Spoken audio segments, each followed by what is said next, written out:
Hi everyone, welcome back to another live stream episode of KYC Know Your Crypto. On today's episode, we're going to be talking all about NFTs. Before we start, as always, anything that is discussed on this channel is not financial advice. Please continue to do your own research. So today we'll take a look at a number of the 10K NFT collections on OpenSea. And for people newer to the NFT space, those are essentially collections of 10,000 NFTs that are all very similar to each other, the individual NFTs that is, but each NFT are 100% unique in a collection with a set of traits. And as you would expect, just like any kind of collectible in a set, the more rare the traits are, the higher value that NFT within its collection would be, and therefore will sell for more Ethereum. So as you can see here on today's agenda, we'll look at the 10K projects and briefly discuss CryptoPunks, which is one of the original 10K projects in crypto. Then we'll head over to OpenSea, which, if you haven't heard of OpenSea, it's essentially a platform used to transact NFTs on the Ethereum blockchain. You can also mint NFTs directly on OpenSea as well. And while we're browsing on OpenSea, I'll show you how to view top projects by categories like trading volume or floor price. And floor price, in case you're not aware, is the lowest priced NFT in a collection that is currently for sale. Then I want to discuss rug pulls and how even with NFT collections, scams or fraudulent projects can absolutely occur just like fungible token crypto projects.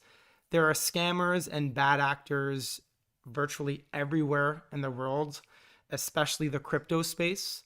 So we'll take a look at a few stories that recently transpired in the NFT space that I think you'll find very interesting. So before we begin, the song that you're listening to, it's called Ethereum, and it's by an artist called Slowpaxo. If you like what you hear, go ahead and check them out on YouTube, and they also are on Twitter. So to kick things off, CryptoPunks, I want to just mention that about a month ago, I did an episode on a project called Glyphpunks, which is essentially a spin-off project of the CryptoPunks. And there's a number of these spin-off or derivative type projects of the CryptoPunks that have gained a lot of traction in the NFT space recently. So if you're brand new to CryptoPunks, I highly encourage you to check out episode 47 of KYC, where I do cover Glyphpunks, but also give a brief overview of what CryptoPunks are. But I do want to cover CryptoPunks very briefly and just explaining that CryptoPunks, they were released back in June of 2017. Again, as I recall, I believe that CryptoPunks are either the first or one of the very first collection NFT projects in cryptocurrency. So they were released back in June of 2017 as one of the first non-fungible tokens on the Ethereum blockchain. The project was developed by American studio Larva Labs by a two-person team consisting of Canadian software developers Matt Hall and John Watkinson. And if you're unsure of the value of CryptoPunks, if you're completely new to the crypto space, it may be worth knowing that approximately 2 months ago, June 10th, a CryptoPunk sold for $11.8 million. Of course, that would be the most rare CryptoPunk of them all, or arguably the most rare and valuable punk. I believe the floor price for CryptoPunks, we'll check on it a bit later, is over 100,000. So the cheapest CryptoPunk is 6 figures, with the most expensive CryptoPunk reaching 8 figures, which is crazy. So if you didn't know the value of CryptoPunks, now you do. So let's head over now to OpenSea.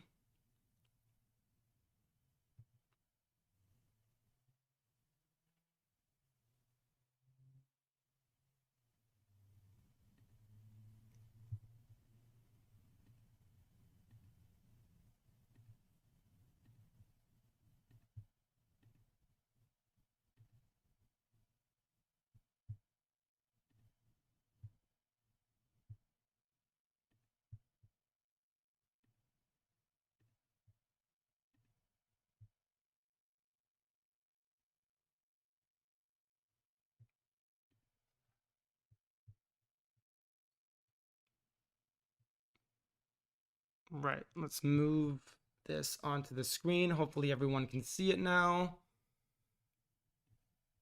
Here we go. So when you log on to OpenSea, you're greeted with the front page. In the right corner, you would have your profile, where all you have to do to connect to OpenSea is essentially by connecting with your MetaMask wallets. And if you want to view statistics of different types of projects, I highly encourage you to check out the rankings and activity tabs. And this is essentially how I discovered some NFT projects that wound up being gems. So when we click on stats and we come to rankings, we see here that CryptoPunks is the top ranked projects in all of cryptocurrency by NFTs, of course. And this is strictly by trading volume. So the total volume traded, buying and selling, has amounted to over 46,000, well, almost essentially 47,000 Ethereum. Quite a lot of money. But if you were curious to know the most expensive floor price of projects, if we sort by floor price, we can see that right now the highest floor price, so the highest project, the project that has the highest floor price, which is actually the lowest in the collection that's for sale, is a project called Autoglyphs, which is a very interesting project. Just click through here. And as you can see here, there's a number of different autoglyphs. So overall in the collection, there's 512 items spread across 138 owners, which means there are certainly owners that have multiple autoglyphs owned. The floor price is 328 Ethereum. So if you were looking to buy, first of all, an NFT on OpenSea, what you'd want to do first is look up a project that you were interested in looking up. So I'm going to look up the Doge Pound, which is a project that I actually own 2 of these NFTs. So this is one of the 10K projects. And as you can see, when you start searching here, you can see the total items. I'd say if you're brand new to NFT collectible projects, only look for projects that have the blue check mark, which means that it's a verified collection, very similar to verified YouTube channels, verified people on Twitter. And it's important because any collection or project that isn't verified, it doesn't mean that it's a scam or it doesn't mean that it's shady, but it means that there's considerably more risk if you were to invest in a collectible for an unverified collection. So as we can see here, we'll look up Doge Pound. Now, the first thing you do when you search a project is you'll see the items come up. And if you're curious just to see the starter page of the collection, what I like to do is just click on one NFT, and then it will essentially list the title. OpenSea's been very slow lately. I think it's just been with the amount of volume over the last few days. And then if I actually click on the Doge Pound title here, it will actually take me to the front page with the icon. We'll just wait for that to load. And so as we can see here, this is the Doge Pound front page. So 10,000 items spread across 2.7K owners. Just a little hint or helpful fact that obviously the more owners within a project, the more spread out the ownership is in the NFT space, which is definitely a good thing. And so you definitely want to invest in projects, if you were to invest in collectible projects that do have many owners. So for example, if this number over the next couple of months for the Doge Pound turned into, say, 5,000 owners, I think we'd see a higher floor price for the individual Doge Pound NFTs. There's over 5,000 Ethereum in volume traded, and the floor price is now just under 1 Ethereum. So let's read the description. The Doge Pound is 10,000 art pieces carefully chosen by Professor Elon, a fictitious character in what I understand is going to be a soon to be released comic book series for the Doge Pound, a unique digital collection of diverse NFTs lying on the Ethereum blockchain. Each one is thoughtfully designed, specifically picked, and impeccably shaped. Join us on our adventure and have a good time.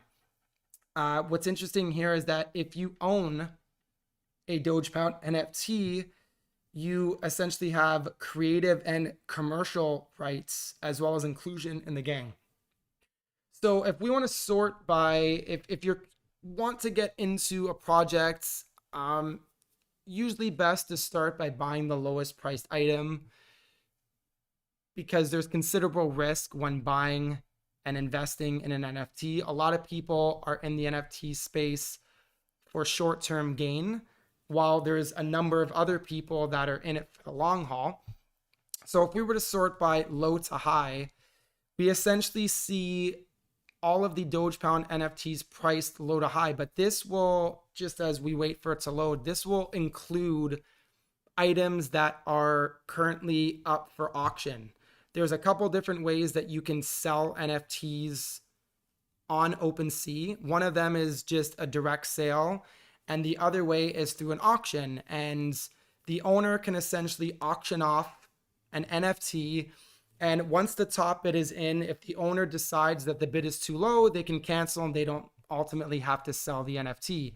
So if you're interested just in a buy now NFT, you can first sort low to high here, and then through the filter, you can click buy now. And once you do that, you'll only be shown priced low to high, the lowest price or the floor price. So as we can see here, the floor price for the Doge Pound is 0.92 Ethereum. And so therefore, once this loads, we should see that the cheapest Doge Pound NFT for sale should in fact be 0.92. There it is. And then as we're priced low to high, as I scroll down and see more in the collection, you can see the price slowly goes up. And you can also see the last time the Doge Pound or this specific NFT sold. So in this case, Doggy 6199, it recently sold for 1 Ethereum, and now this person is putting it up for a little less than Ethereum, which is interesting. Now, the price of these collections can certainly fluctuate. That's where statistics come in. So first, let's go to rankings. And let's take a look at CryptoPunks again.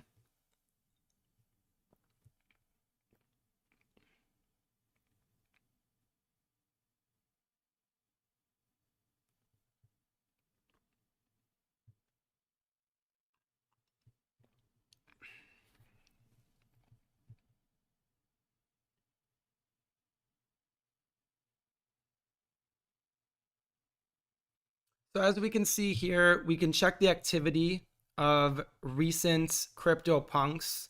So CryptoPunk 5723, for example, unit price 67 Ethereum. And just 9 minutes ago, this one was put up for sale. And so you can get a sense of the general activity And obviously through the chart here, I find the chart very helpful. If we were to go to sort of like a max chart all time, we can see here really the journey that CryptoPunks and any projects has been on. And more recently, as we can see here, the transaction volume has gone up. Let's sort this by just the last year alone.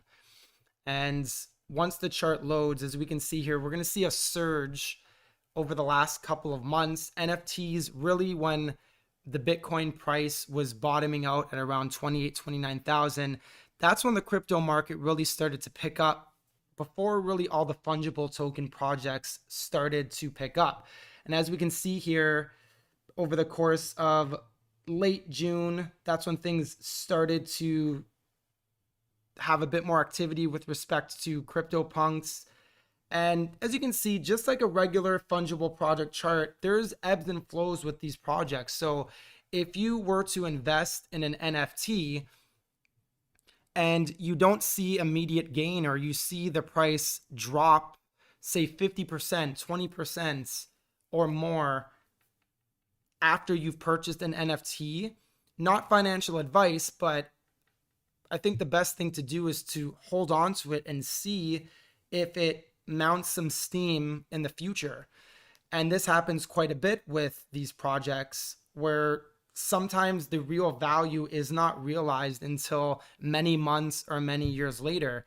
And CryptoPunks, I think a lot of people who are not familiar with the NFT space, or not even the crypto space at all, they probably look at these things as just JPEGs and nothing more. You can easily right click and save as. That seems to be the going joke that I see on crypto Twitter and NFT Twitter. And yet these NFTs are so valuable because what they really represent is ownership on the blockchain.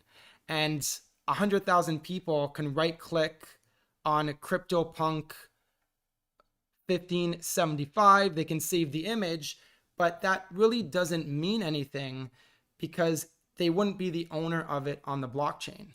And it's a similar idea for real art, where you can make many copies of famous art pieces. This is one of the talking points that I consistently have with friends and other people in the space who maybe don't understand NFTs quite as well. And I try to compare it to real art in that there are many art pieces that are rare in the world. They're either in famous museums or they're locked away in a vault in someone's home.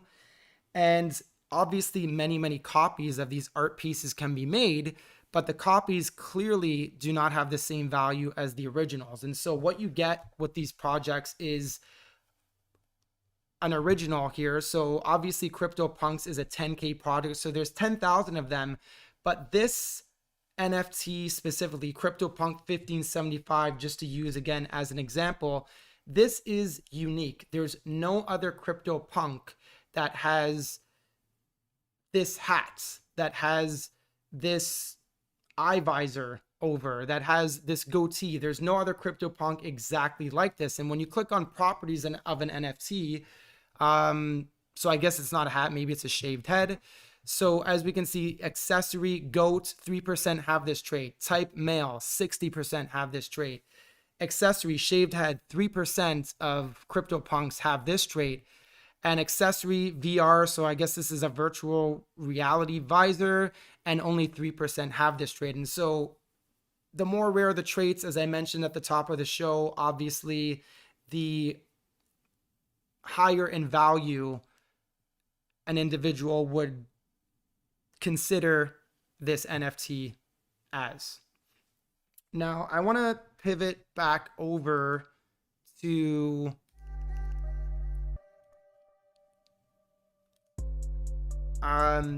Twitter for a moment, because right now I feel as though we are very close to NFT euphoria. And if we all remember what the middle of April and early May was in the general crypto space with fungible tokens, Bitcoin was mounting over the high 50s and finally topped out at $64,000. And it was really around that time that we started to see a lot of these meme coins emerge. And obviously Dogecoin had topped just before that time.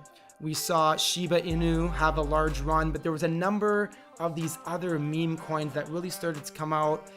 All of these projects seemed to emerge on Twitter. All of these new coins were coming out, and you could see that euphoria and what I would call shitcoin season really started to emerge, and that's when we saw a crash. And Eric.eth, follow this person on Twitter, lots of NFT content, highly recommended. In hindsight, how did you know it was a bubble? And so Eric has essentially drawn our attention to a couple of NFT projects that just sort of, they feel like they resemble the Dogecoins and Shiba Inus of the world. Fresh, unique 3D instant reveal, a 7,777 reduced supply from 10K potato characters. As we see here, Villa de Vendôme Paris ELK NFTs. 1984 novel-based pig NFTs as well. So there's a lot of these projects that are now Posh Pandas, Panda Avatar NFTs. A lot of these projects seem to be resembling and mirroring the meme coin season that we saw. And it's a dangerous time, most definitely, because essentially what that means is that we might be looking at a retracement and some people pulling out of the market, taking some of their profits from the emergence of these NFTs really exploding. And Eric, he adds a note onto this tweet and says, I firmly believe NFTs are here to stay. I absolutely agree with Eric, and will be a gigantic long-term success on Ethereum. Absolutely agree with that as well. But these random drops of completely garbage NFTs are not sustainable at all. I couldn't agree more with that. I think we are really approaching potentially the end of NFT euphoria, and we will likely see a retracement soon. But as far as how to search for NFT project gems, I would encourage you on OpenSea to check out some of the smaller projects. I started looking at projects in the NFT space that had very low trading volumes of projects that I really enjoyed. In a bit, we're going to go back to my profile on OpenSea, and I'm just going to show you some of the NFTs that I own as well. But first, I want to take a look at a specific project called the Fame Lady Squad. And this was a project that recently there was some individuals on Twitter had done some investigating, and they linked some of the addresses for the creation of the Fame Lady Squad NFTs. I own a couple of Fame Lady Squad NFTs, and I did pay 0.1 Ethereum for 2 of them. Now they're worth a fraction of that because of the recent news that came out from Fame Lady Squad. So the individuals that were doing the investigation on Fame Lady Squad essentially found out that the team behind Fame Lady Squad was not 3 girls as what was advertised on the Fame Lady Squad website, but it was actually guys.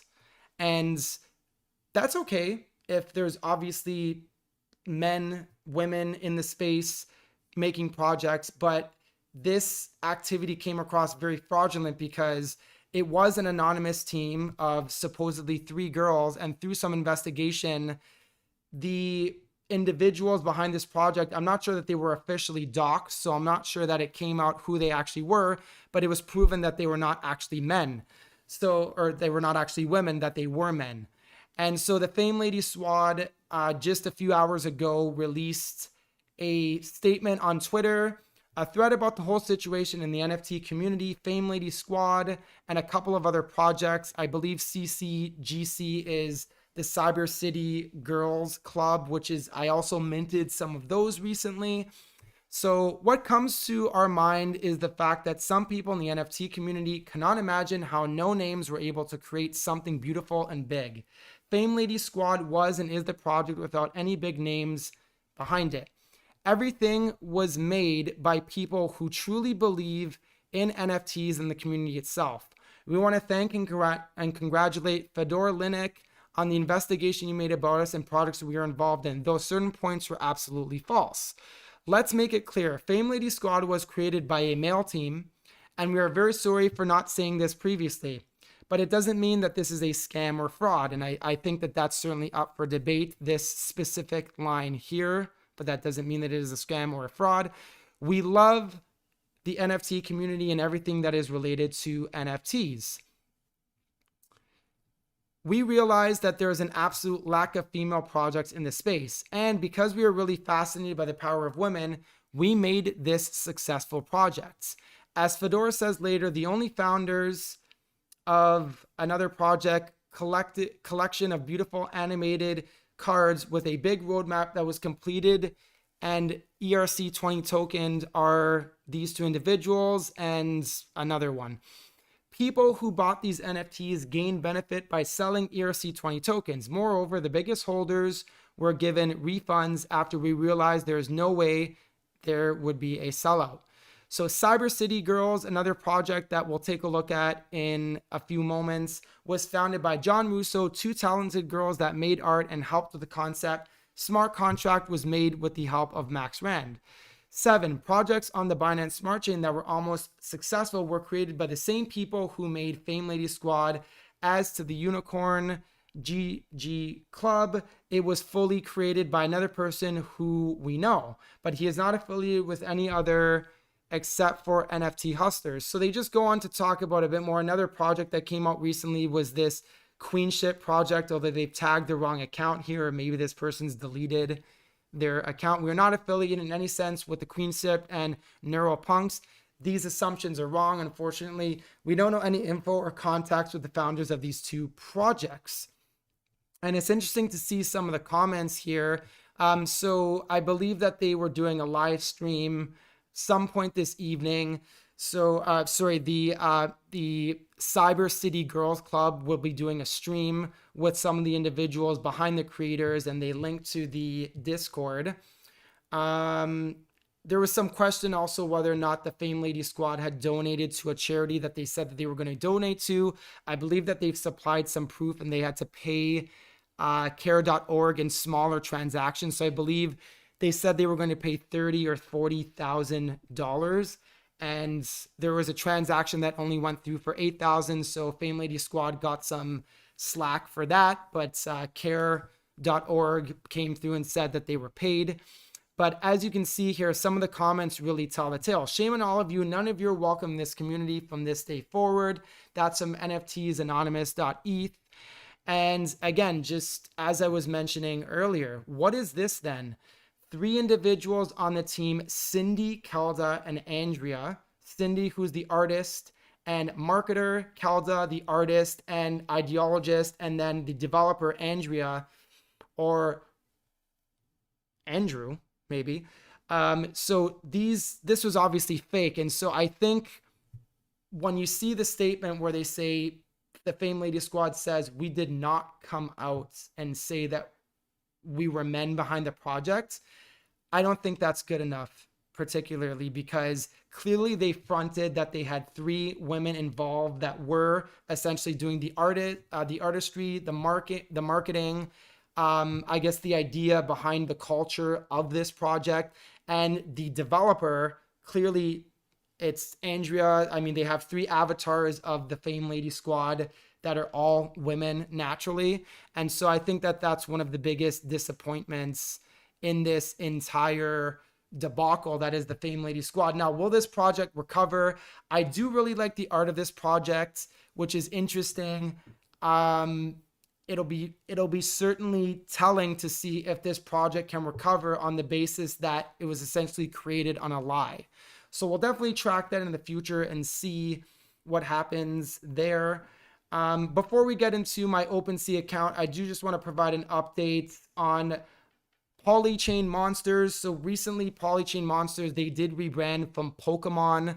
I did a video on that on my channel. You can check that out. This is the video here. It's the second last episode on KYC. little clickbait title. Pokemon, the name itself is dead, but they did rebrand to Polychain Monsters, and they announced one of their games, which is called Polychain Islands. So all the information is in this episode here, titled Rebrand and Game Pokemon Dead. So I encourage you to check that out if you're interested in Polychain Monsters. So it was just yesterday that Polychain Monsters announced a second game in their metaverse called Polychain World. We're more than thrilled and excited to welcome you to Polymon World, our community-driven 3D play-to-earn multiplayer RPG to fight, trade, and socialize with your Polymon and other players. So if we head over to their Medium, they have more details on the announcement. So after introducing you to Polychain Islands 2 weeks ago, we're thrilled to announce our second play-to-earn blockchain game, Polymon World, a 100% community-driven 3D multiplayer RPG set in the Polyverse, bringing gaming and blockchain together in a blend of off-chain gamification with all the on-chain benefits. Polymon World is a 3D multiplayer RPG game to fight, trade, and socialize with your Polymon and other players. Players will work to improve their Polymon through battle and by teaching them unique attacks. As players improve their team, they will gain access to new zones depending on the level of their selected Polymon team. The soon-to-be-announced alpha release will allow players to begin their adventure in the first zone, Avilion Island. This will include a tutorial, person versus person battles, social features, quests, and trading. So certainly exciting stuff for Polychain Monsters and the Polymon World game.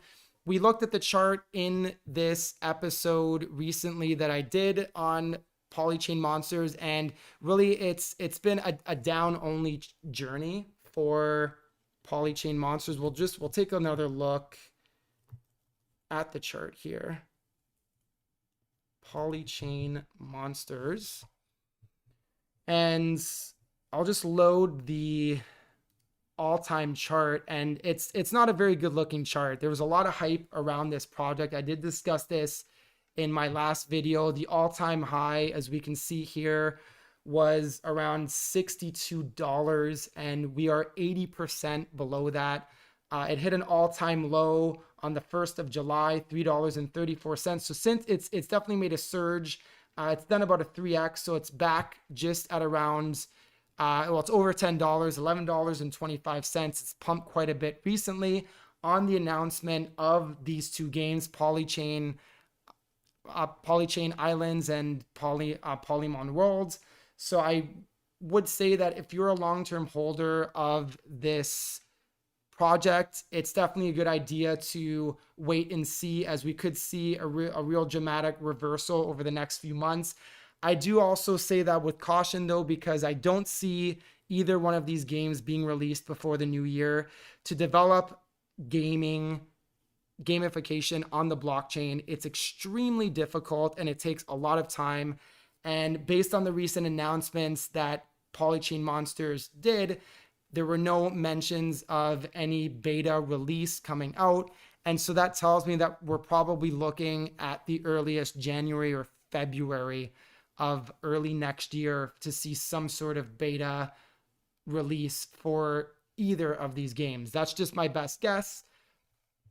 I guess we'll see what happens. I'm sure that they'll be having to pump out more news to keep this project going. Absolutely. Okay, so the last thing that I want to do is just want to make sure that we covered everything here on the agenda. If you're in the live stream right now watching, thank you very much. If you're a subscriber of the channel, thank you very much. I'm very close to hitting 800 subscribers on the channel. When I hit 1,000 subscribers, I will be doing an NFT giveaway. I will be making further announcements on my Twitter. You can follow me on Twitter at dgenlordy. If you're curious to check me out on Twitter, I do post a lot about NFTs and about various different altcoins. And I will be getting back to more regularly scheduled altcoin gem content very soon. I just found it very appropriate over the last little while to cover the NFT space given the recent surge. So the last thing that I want to do here is just take a look at my collection on OpenSea. And the purpose of that, by the way, it's not to resell any of my NFTs. I just kind of want to show you what's kind of out there in the world and some cool projects and how I found them. So the first few NFTs that come up here, as we can see, so these are from the Cyber City Girls Club. So this is one of the projects that seem to be somewhat affiliated to the Fame Ladies squad. Now these were just minted yesterday, so this project is very, very new.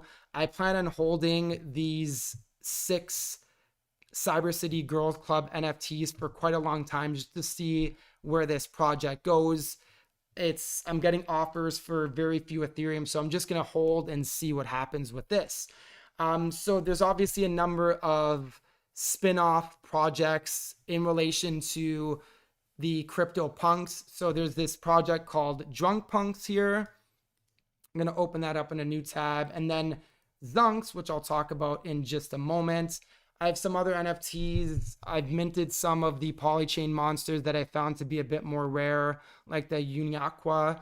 I do have a land in the sandbox, as well as a few of the bastards here, a project that was a little hype, but is yet to really take off. So these are sort of long-term holds for myself. I have a couple of Dogepound NFTs that I was luckily able to get at floor prices when the projects just launched and minted. And I plan on holding the Dogepound NFTs for quite some time. Another project that I definitely want to talk about is the MF Puma project. And then of course the Fame Lady squad here. I do have a couple of these NFTs that, given the recent news, I do plan on holding for quite some time just to see if it will rebound. I'm not going to cover Glyph Punks today, but I will shout out Glyph Punks because it's a really, really cool project. I got into Glyph Punks a couple of months ago. It's essentially CryptoPunks created using what's called ASCII art, and recently the Glyph Punks have really, the floor price has really grown, and it's really cool to see a project that started very small to grow to what it's grown to today. Really cool. And this of course is the Doomer Degen Lordy Glyph Punk that I was able to have custom made for me, which is essentially my avatar here on OpenSea and on Twitter. I'm not selling this. This is definitely going to be one that stays with me. I actually listed it for 69,420 Ethereum. No one's ever going to buy this thing for that price because I do want to keep this one forever. So first of all, looking at the Drunk Punks. So this collection, it makes me laugh. The floor price is really, really cheap, 0.01 Ethereum. And as you can see here, all of these punks, they're kind of wavy looking, maybe kind of from the observer, almost as if we were drunk ourselves looking at the regular crypto punks. So this is a project, whether it takes off or not, I found it funny and cool. So I bought one recently and I just plan on holding it for quite some time. Now the Zunks is a project that I found out about recently, and this is an interesting project. So I was able to buy 2 Zunks earlier. Let's just check out the entire collection. So they're not affiliated with Larva Labs in any way, the original CryptoPunks creators. And so numbered 10,000 to 19,999, Zunks are the first punks homage to be generated on-chain with randomized attributes and guaranteed to be unique from any original CryptoPunk. Zunks attributes can also be modified through a reroll for a limited time. Your Zunks destiny is in your hands. And so reroll, if you've not heard of that before, is that you can essentially re-roll. So it's kind of like you roll the dice, whatever you roll, you can take that, you can roll it again. And so using essentially randomized, the ability to randomize things on the blockchain, I would assume a chain link would definitely help out with that. You can essentially re-roll and generate a new Zunk it would still be unique and it would never be duplicated with any of the other Zunks on the blockchain. And you can essentially generate a Zunk that is more rare than the one that you currently have, but it's a risk that you take. If you re-roll and you wind up coming up with a Zunk that is less rare than the one that you had, then unfortunately that's you got to keep it, and that's just how it is. So as we can see here, these CryptoPunks, if you're familiar with the original CryptoPunks, they do look a little bit different from the original CryptoPunks, but I think what's interesting about this project is, as you can see here, numbered 10,000 to 19,999. They purposely numbered them starting at 10,000 because they wanted to essentially continue where the original CryptoPunk series left off. So it'll be interesting to see if the Zunks project really takes off and people really treat it as a true continuation of the CryptoPunks. Likely not financial advice, do your own research, but it'll be interesting to see where this project goes. And lastly, the final NFT project that I just wanted to cover was MF Puma. So for those who are familiar with the famous rapper MF Doom, who passed away last year around Halloween, October 30th or October 31st, essentially the creator behind the MF Puma project created a number of these NFTs wearing the MF Doom mask that he wore, was famously known for wearing on stage. I find these NFTs really cool, especially if you like MF Doom. You definitely want to get into this project before the floor price gets too high. One thing that is cool about the MF Puma project is that they recently capped the collection at 10,031, and that number is significant again because MF Doom passed away on October, I guess it was October 31st, and so that's the significance. 10 standing for October, 31 for the date of the 31st, and that's why this project is capped at 1,031 NFTs. So as we can see here, 571 items have been minted thus far in the MF Puma project. Once all of the MF Pumas have been minted, I think we will start to see the floor price rise. So it could be something that if whether or not you're just very interested in MF Doom and MF Doom type NFTs, or you just think that these things look cool, it could be a good time to get into this project before the max supply is reached, and then no new Pumas will be generated and their value can potentially go up quite quickly. All right, so we're gonna head back to the agenda. That's everything for this live stream episode. Thanks for checking out the channel. Whether or not you check this out in the actual live stream or you're checking this out later, I will be posting this directly on my channel once I'm done here. Thanks a lot for tuning back into KYC, and I'll see ya in the next video.